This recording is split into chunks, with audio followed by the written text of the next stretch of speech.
The morning air in the neighborhood of Baldwin Hills, Los Angeles, was thick with the quiet hum of a waking city. A dusty sun was beginning to stretch its arms over the skyline, casting long shadows between palm trees and stucco apartment buildings. Among the early risers was Zara Okafor, a 34-year-old Nigerian-American woman who carried herself with a quiet focus. Her tightly coiled hair was wrapped in a deep blue scarf, and she wore a gray utility jacket over faded jeans. Zara had returned to Los Angeles 2 years ago after nearly a decade of government work overseas. At least that's what she told people. In truth, her work had gone far deeper, tied to agencies that rarely left paper trails, and even more rarely admitted what she'd done on their behalf. Now she lived with her aging father, Chidi, in a modest duplex at the edge of Kenneth Hahn Park. Each morning, she mounted her sturdy bike, strapped an insulated delivery bag to the rear rack, and pedaled into the city, working part-time as a delivery runner for Savannah Eats, a popular West African restaurant known for jollof rice, suya platters, and piping hot puff-puff. The job kept her grounded, routine, quiet, until the morning everything began to shift. Zara had just finished a delivery downtown and was cycling up Crenshaw Boulevard, past a line of barbershops and soul food diners, when she heard the low, synchronized growl of motorcycles. She didn't flinch, but her pulse quickened. A quick glance in the mirror revealed a cluster of bikes, heavy, powerful, rolling in formation like a predatory pack. 5 riders, black leather, no visible plates. As they passed her, she caught the insignia stitched on their jackets, a clenched steel skull overlaid with a serpent, the Iron Vultures. The name lit up in her mind like a warning flare. She had seen that insignia before in confidential dossiers and blurry surveillance stills linked to narcotics, trafficking, and weapons trading from Houston to Oakland. And now they were here, in the heart of her neighborhood. Her instincts kicked in instantly. She kept her head down but eyes sharp, noting the model of each bike, the rider positions, the tattoos peeking out from gloves and collars. Most were standard Harleys, but one had been modified with custom exhausts, the kind used for high-speed escapes. That meant planning, purpose. This wasn't some weekend gang ride. They were here for something. She continued on, arriving back at the restaurant, where Nana Mensah, the Ghanaian-born chef owner, waved her inside with flour-dusted hands. "Zara, tell me you brought back my debit card from that bank drop." Zara handed it over with a chuckle. "I guard it with my life, Auntie." Nana grinned and went back to rolling dough, but her expression sobered. "You see those bikers?" "This morning?" Zara nodded slowly. "Yeah, they passed me heading north. Something about them didn't sit right." Nana sighed. "They came in earlier, didn't eat much, just asked too many questions. About deliveries, cameras, police presence. I told them I didn't know nothing, but..." She shook her head. "Something's off." That night, after her final delivery, Zara rode home in the thickening dusk. The streets were quieter than usual. Too quiet. She made a point of looping around a few extra blocks before finally turning into her driveway. Her father greeted her from his spot on the porch, a crossword puzzle resting on his lap. "Late today, Zara," he said, his Igbo accent still rich. "Despite decades in the States, you run into trouble?" She smiled faintly. "Not yet." Inside, after dinner, while Chidi dozed in front of the television, Zara slipped down into the basement. Behind a false wall in the laundry room, she had preserved a piece of her past-a-secure workstation, hardened laptops, encrypted satellite uplink, a weapons locker she hadn't touched in nearly a year. But now she powered up the system, entered a series of deep codes, and tapped into a protected intelligence channel. She typed, "Iron Vulture's Los Angeles presence verified today." The reply came 5 minutes later. "Unconfirmed activity in South LA. Track and report." "Not engage." Zara leaned back in her chair, eyes fixed on the screen. She had left that life for a reason. But as the past rode back into her streets on two wheels, she knew one thing. Trouble wasn't just passing through. It was setting up shop. The next morning, the skies over Baldwin Hills were heavy with gray clouds, but the heat still clung to the air like breath on glass. Zara woke before the sunrise, her body alert before her mind could even catch up. Muscle memory. Years of pre-dawn ops still lived in her bones. She brewed a pot of bitter coffee, checked on her father still asleep, with the remote tucked under one arm, and quietly headed out with her delivery gear. The restaurant wouldn't open for another hour, but she had another task to complete before then. She cycled east through the neighborhood, past community murals and corner stores, weaving through alleyways that offered fewer eyes. Just after 6 a.m., she arrived at the lot behind the Rusted Clutch, a biker-friendly auto shop that had long been a neutral meeting spot for riders. And there they were, the same 5 iron vultures she'd seen the day before. Parked in a loose semicircle, the men leaned against their machines, smoking, talking low, watching the city wake up. Their leader crusher, she guessed from there. Federal Files stood with arms folded, his frame impossible to ignore. Tattooed knuckles, eyes like a predator, and a silver tooth that glinted when he grinned at something his men said. Zara parked her bike across the street and slipped into the entrance of a corner market. She bought a bottle of water and lingered by the window, pretending to browse gum as she observed them in the reflection of the glass cooler. The vultures weren't killing time, they were coordinating. One rider passed out burner phones. Another showed Crusher something on a map app. And then, a third man, stocky, with a twisted scar across his cheek, peeled off from the group and rode off alone. That would be their advance scout. Zara left quickly and returned to the restaurant just as Nana unlocked the front door. "Morning, child," she said, her voice gravelly. "You look like you've already fought 2 wars today." Zara gave a quick smile. "Maybe just one." Nana raised an eyebrow but said nothing. As the day moved on, Zara kept her eyes open. On every delivery, she looked for familiar bikes, strange cars, new graffiti tags. The vultures had begun to spread like a slow leak through the neighborhood. One rider showed up at a barber shop asking about which businesses had cameras. Another was seen talking to a liquor store owner, one who looked visibly shaken when Zara passed by later that day. By sunset, it was clear. They were laying groundwork, taking inventory, testing boundaries. And no one in the neighborhood seemed equipped to resist them. That evening, Zara met quietly with Tomi Adewale, a Nigerian-American journalist with a local podcast focused on LA politics and crime. They sat on a bench in Leimert Park, voices low beneath the rhythmic beat of a distant drum circle. "You sure they're iron vultures?" Tomi asked, pulling her locks into a tight ponytail. "They don't wear those patches lightly. If they're here, something big's coming," Zara said. "I think they're targeting this community the same way they did in Fresno, then Bakersfield, move in fast, take over a few businesses, set up shop, and go dark before the feds even notice." Tomi frowned. "We need to get ahead of this. I can talk to my LAPD contacts, but unless someone's willing to go public or drop real evidence, they'll say it's hearsay." Zara hesitated. She had promised herself not to get involved like that again, not after what happened in Juarez, not after the cost, but this was her community now, this was home. "I'll get you proof," she said finally. "Give me 2 days." She rode home under a rising moon, the city lit in shades of neon and worry. Her father was waiting on the porch again. "They're still here," he said, like it wasn't a question. Zara nodded. "You always were the best tracker," he muttered. "Your mother used to say, Zara can see through a wall just by hearing what's on the other side." She smiled at the memory. Her mother, gone too young, had raised her with stories of strong Nigerian queens and quiet warriors. Women who didn't need to shout to be heard. Women who protected what was theirs.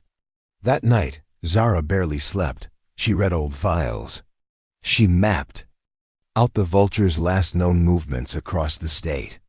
She contacted an old friend at the bureau under an alias, requesting classified updates on known affiliates.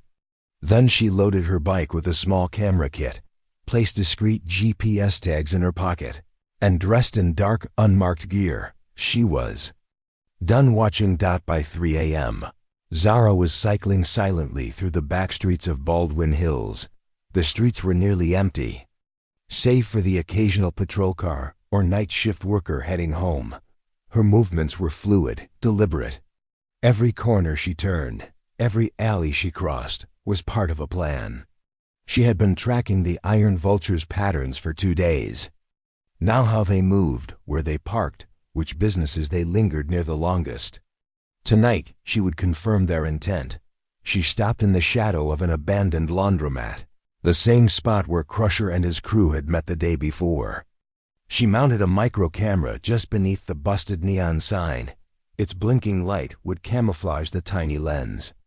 Then she crept into the alley and slipped a second device under a rain gutter, where she had seen one of the riders stash something wrapped in a rag the previous evening. If it was a drop point, she'd have eyes on it. At sunrise, she returned home. Her father, Elijah, was already up, hunched over the kitchen table with a hot cup of bitter cocoa. He didn't ask where she'd been. Saw on the news they arrested 3 men in Santa Clarita meth lab explosion, he said, eyes fixed. On the screen, looked familiar, that gang symbol. Vultures spreading west? Zara nodded as she poured water into the kettle. They're here, Dad. Quiet now, but I think they're planning something big. Elijah rubbed his temple. You're not going back out there alone again, are you? No, she said, though she wasn't sure if it was a lie yet. Later. That afternoon, she sat in the back booth at Ruby May's diner, her unofficial command center. A plate of jollof rice went untouched beside her as she studied the footage from the micro cameras. Her breath caught. There, at 2:14 a.m., Crusher and his second-in-command met with 2 new faces. Not bikers, businessmen. Clean-shaven, button-up shirts, khakis. The kind who could pass through customs without a second glance. They handed over a tablet and a flash drive. A drug drop? Money laundering? Zara zoomed in on the license plate of the black Range Rover they arrived in and took a screenshot. That was the lead she needed. She immediately texted Tommy, Z, got something. Can we meet tonight? Tommy, 9 p.m. Leimert Park, our bench. That evening, the air was warm, thick with jasmine. As she sat beside Tommy again, she handed over the flash drive. Facial recognition, plate records track them. I think they're setting up a new pipeline, and they've got help, clean help. Tommy plugged the drive into her encrypted tablet and frowned. I recognize this guy left side of the screen. He's with Westfield Security, a private firm that's been buying property around here fast. There's been rumors they're laundering cartel money through front businesses. Zara's jaw clenched. That confirms it. They're not just passing through. They're embedding. Tommy's voice dropped. If that's true, Zara, this goes way beyond a biker gang. I know, Zara replied. But they don't know I'm watching yet.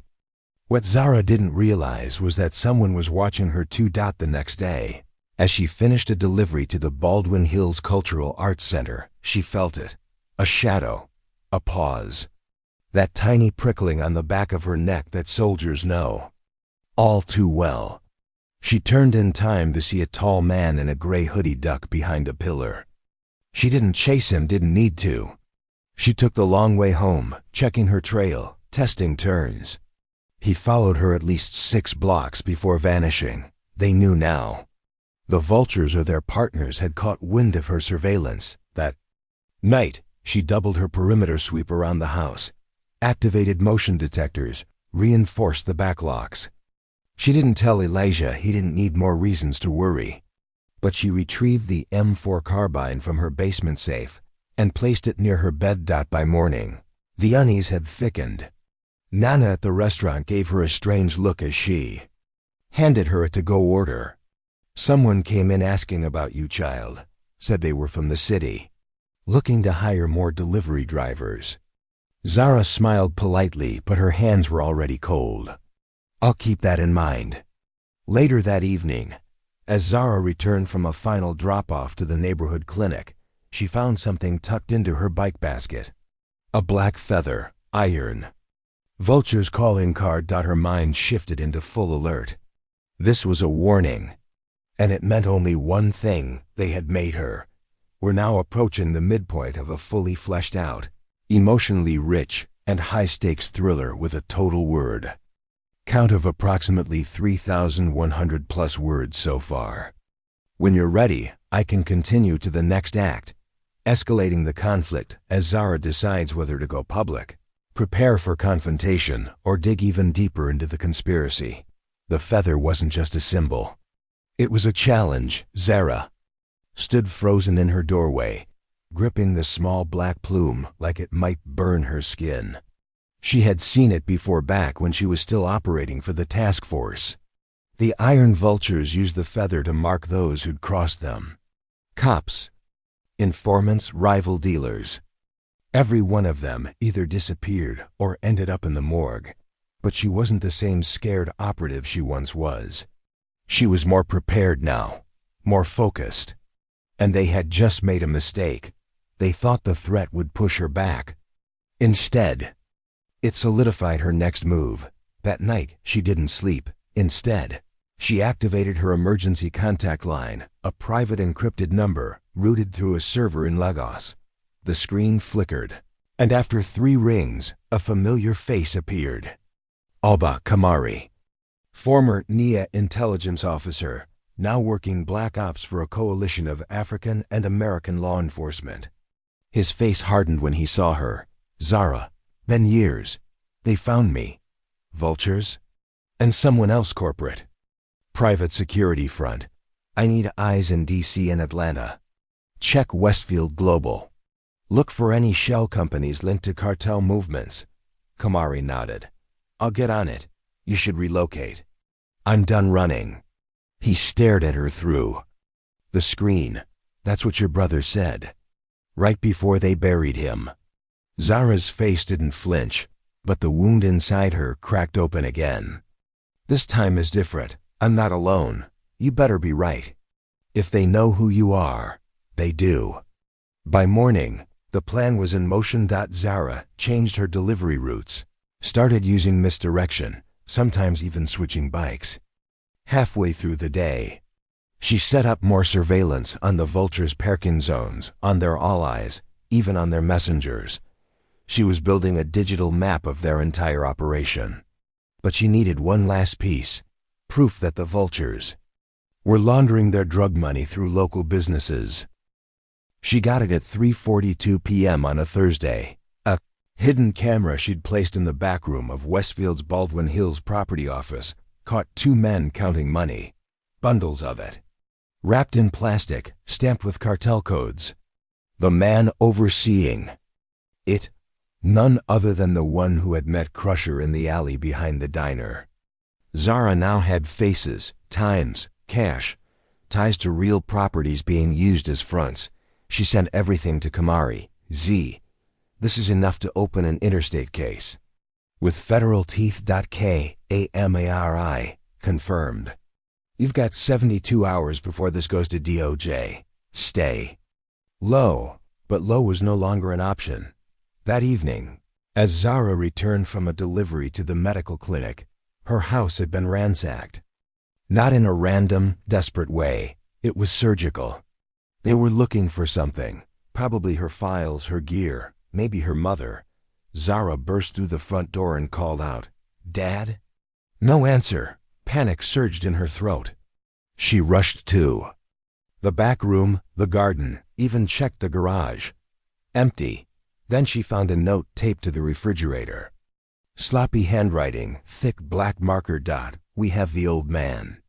You've got 24 hours. Come alone. No cops, no wires.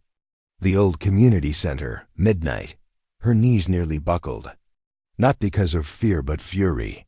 They had crossed the line. She spent The next few hours preparing not for negotiation, but for war. In the basement, she equipped herself. Kevlar vest under her hoodie, concealed pistol, blade in her boot, burner phone, hidden GPS beacon sewn into her waistband, already transmitting coordinates to Kamari's team in Lagos and her old friend Tommy in Leimert Park. If anything went wrong, someone would know. At exactly 11:57 p.m., Zara stood in front of the boarded-up Baldwin Hills Community Center. It was quiet. Too quiet. She walked in through the creaking front doors and into the dark. A single bulb flickered overhead. Crusher stood in the middle of the room, his arms crossed, flanked by two others. Her father sat tied to a chair nearby, bruised but breathing. Well, Crusher sneered. The little courier girl shows up. You're a hard one to read, Miss Miller. Or is it Agent Adesina now? Zara's eyes narrowed. You made a mistake. Crusher chuckled. We've been watching you for weeks. We knew who you were. You're lucky we didn't kill you the first night. Unlucky for you then. Her hand twitched near her waist. He waved her off. Don't bother, we patted you down. No weapons. No wire, you're alone. That's what you think. Suddenly, the bulb overhead shattered. A pulse of darkness. Then the walls erupted. Tactical drones flew through broken windows, disorienting with high-frequency sounds and bright flares. In the confusion, Zara lunged forward, kicked one of the guards in the knee, knocking him down. In one smooth motion, she grabbed his pistol and fired at the other guard's leg. Screams. Crusher reached for her, but she was faster. She drove her elbow into his throat, then struck again until he was on the floor. She aimed at him. You should have never touched my father. Moments later, Kamari's voice echoed from outside. Federal Task Force, drop your weapons. Within seconds, the entire room was flooded with operatives dressed in black, weapons drawn. Crusher was cuffed. Her father was freed. Zara dropped her weapon and took a breath for the first time in hours. The chaos had faded. Flashing lights lit up the crumbling walls of the old Baldwin Hills Community Center. Tactical boots stomped across the floor as agents swept the building, zip-tying the last of the Iron Vulture's lieutenants and securing the perimeter. Sirens wailed in the distance. A helicopter hovered overhead, its spotlight tracing circles. Like a guardian angel watching from above. Zara knelt beside her father, gently untying the ropes from his wrists. His eyes met hers, pained, proud, and full of questions. I told you I had it handled, she whispered with a tired smile. Jide Adesina let out a raspy laugh. That was handled? They embraced. Tight, unspoken, heavy with the kind of emotion that only comes from surviving something meant to break you. Around them, the world buzzed with the rhythm of victory, but also the hum of exhaustion. Kamari approached, lowering his headset. It's done. Interpol will take Crusher. D's already in the loop. And your footage? Every major outlet is running.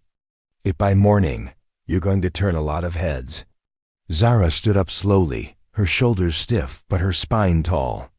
I don't want headlines, just justice. Kamari nodded. You got both.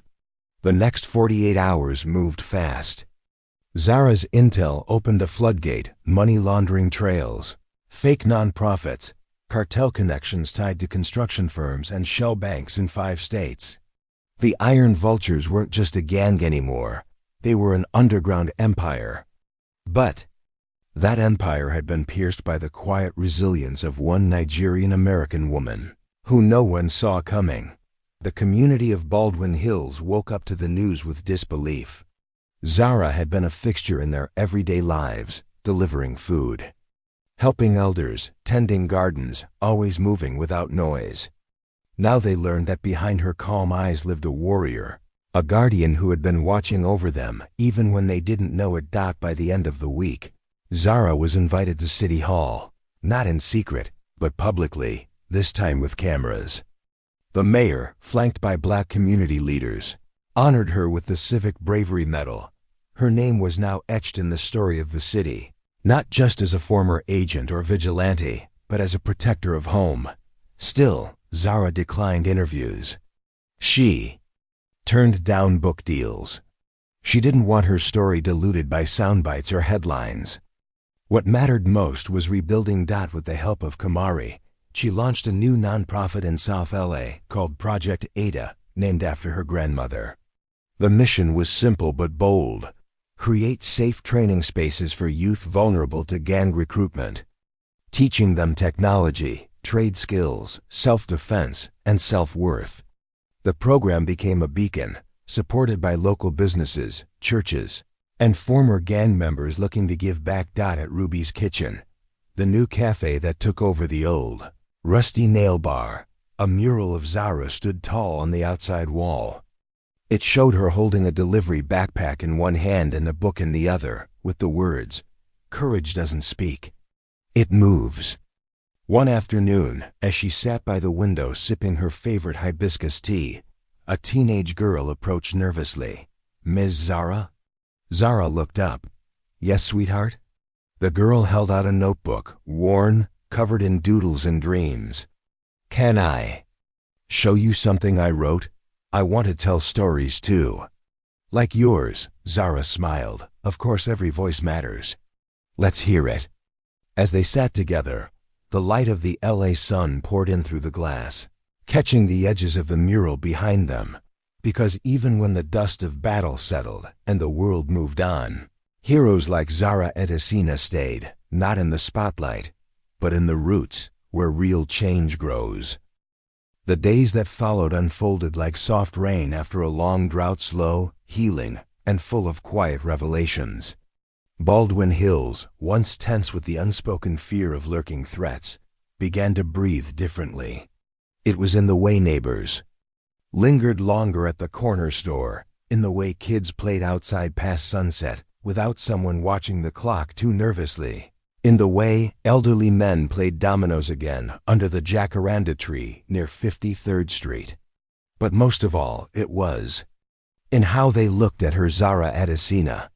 They looked with a mix of awe and gratitude, a silent recognition that someone had stood between them and the storm. Zara, for her part, never sought fame.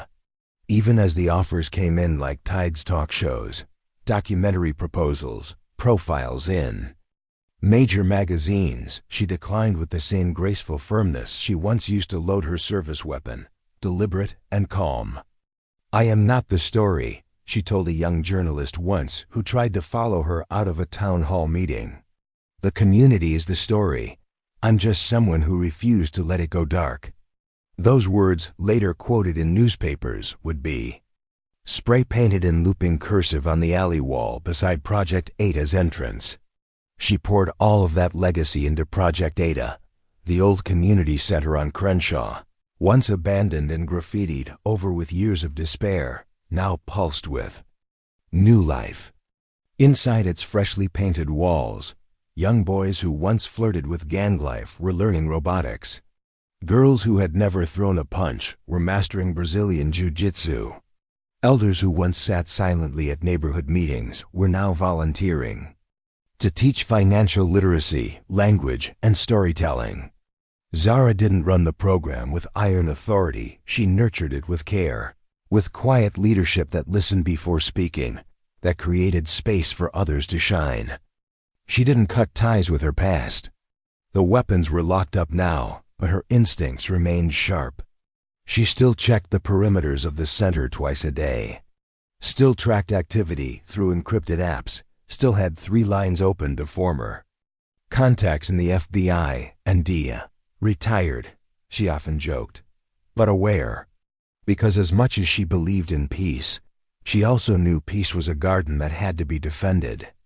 The iron vultures may have been dismantled, but in her bones, Zara knew, evil doesn't vanish, it adapts, and she'd be ready. At home, her mother Eleanor grew frailer, but prouder. Each evening, Zara would return to their small house on Willow Street, tuck in the woman who once carried her through sickness and sacrifice, and read aloud the newspaper clippings she never saved for herself. Eleanor, eyes soft behind thick glasses, would often reach out and clasp her daughter's hand. "You did more than I prayed for," she'd whisper. "You didn't just survive, Zara. You built something they can't burn down." Those words, wrapped around Zara like a blanket on cold nights, a reminder that love was the foundation beneath it all. And there was Kamari too, once just a voice on the other end of encrypted lines, now a partner in every sense. Their bond had blossomed not in romance first, but in trust forged in surveillance nights and high-stakes decisions, grown slowly in laughter and shared meals over hot egusi soup. He became the calm in her storm, and she, the anchor in his. Mission. Together, they dreamed bigger. Satellite programs across California, expanding Project Ada into Oakland, Sacramento, even Atlanta. Cities hungry for hope, for healing, for a map out of the darkness. 1 year later, as the sun dipped behind the Baldwin Hills and bathed the city in gold, the community gathered at the center for the first annual Rise and Root celebration. A stage was built from reclaimed wood, food trucks lined the street, and drummers from the local Nigerian-American cultural troupe welcomed the crowd with booming rhythms. Zara stood at the edge of the stage, hands clasped, heart thundering. Kamari nudged her gently. "Go on," he said. "They're waiting." She stepped up to the mic, the roar of applause washing over her like ocean waves. She scanned the crowd, children wearing matching Ada shirts, parents smiling through tears, teens who once flinched at sirens now standing proud with mentors at their sides. She cleared her throat. "I used to think I had to hide who I was to keep you safe," she began. "That silence was protection. That shadows were home. But you've all taught me something greater, that light doesn't just reveal. It heals." She paused, emotion breaking her voice. "And this light, this community, this hope, we built it together." The cheers were deafening. And above it all, as fireworks lit up the sky over Crenshaw, someone in the crowd began to chant. One voice, then two, then hundreds. "Zara, Zara." But even as her name echoed across the night, she stepped down from the stage and into the crowd, hugging, laughing, dancing like a woman who had already let go of needing recognition. Because real power, the kind that lasts, doesn't come from being seen. It comes from making others believe they can be powerful too. And so, as the stars blanketed the Los Angeles sky and the sounds of joy spilled into the streets, Zara Adesina walked through her community not as a shadow, not as a soldier, but as something far more rare, a builder of light in a world that often forgets how to shine. Zara didn't just fight battles, she planted roots. And as the city healed, block by block, soul by soul, it wasn't her past that defined her anymore. It was her purpose. In a world that once tried to bury her, she bloomed. And for every silent warrior watching from the sidelines, her story whispered one truth: you are not invisible. You are seen, you are needed, and your rise begins now. If this story moved your heart, don't forget to like, share, and hit that subscribe button. Join our community where every tale uplifts, inspires, and reminds us that every voice, no matter how quiet, deserves to be heard. More powerful stories are just a click away.